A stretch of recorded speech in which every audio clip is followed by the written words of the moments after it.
Hey there everybody, it's your girl Amber Fascio, the Lifestyle Architect, and I know you've been looking for me. You've been wondering why in the world is she MIA? You know, she said she was going to put out this program, she said she'd be taking new clients and so forth, but then she kind of disappeared. Well, it's about time that we talk about it. You see, I had to go away for a little while because I've been dealing with some health issues that have progressively gotten worse year after year after year. And you know, in the beginning, they were rather mild symptoms, so I didn't think anything of it. I just thought this was a natural part of life. And as you get older, sometimes things just break, you know? And I kept going on like that, living like that, until about 3 or 4 years ago when things started to really ramp up. And then of course, this past year, it got really bad to the point where it was really affecting my quality of life. And I didn't have a choice but to do something about it. I ended up going to probably close to 10 doctors, and every single last one of them made me feel as if I was making it up or that my symptoms didn't exist. They would pull blood work and then they would look at the blood work and say, there's nothing there. You have perfect blood work, you know, and that really made me somewhat depressed at times because I knew that the things that I was feeling were very real. I'd have headaches almost every single day of the week. I had allergies so bad that it was being controlled by 3 different medications at one time. So I knew that what was happening to me was not just in my imagination. And actually, there are about a good 10 other symptoms that I was having, but I'll actually talk about that either later on in this video or in a subsequent video. So I decided I needed to take charge of my health. Every single day, I encourage my clients to work hard, to do their best, to not give up, but yet I was giving up on myself. So I decided to take charge of my health, and I went down the path of trying to figure out what in the world is happening. Unfortunately, if you plug your symptoms into Google, you're gonna get all kinds of stuff pop up.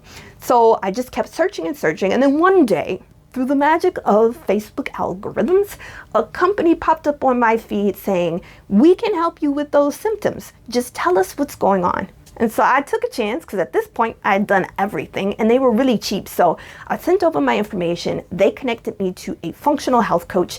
And after talking to her for 1 hour, she's like, I know exactly what's wrong with you. Excuse me?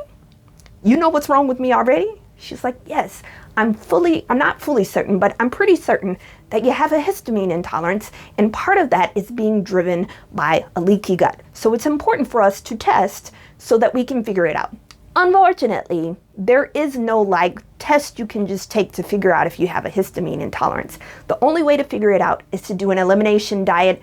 And so once we do that, we pull all the histamine causing foods out of your body, we can see how your body reacts and then make that determination. So I'm really happy to say I am 3 weeks into that elimination diet. It is no joke. It is really, really hard.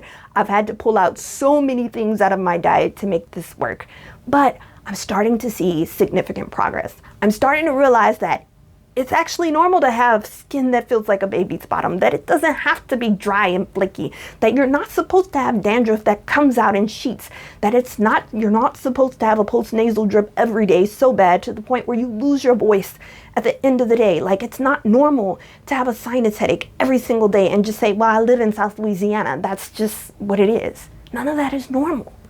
And so for the first time in my life, I'm starting to feel like a normal person. And I can't even tell you how bad the stress has been and the anxiety, because all of that was being caused by my histamine intolerance. So in the next series of videos, I'm going to tell you all about what histamine intolerances are, what I'm doing to correct mine, and you know, what you should be on the lookout for. Because if there's one thing that I noticed, whenever I went to the allergy doctor, the place was packed, full of people who believe that they have allergies when in reality they might be having other things. And our current medical system is not equipped to get to the root cause. They are equipped to treat the symptoms, which could then put you in a cycle of always trying to put down a fire rather than just putting it out. So let's go ahead and talk about it a little bit more.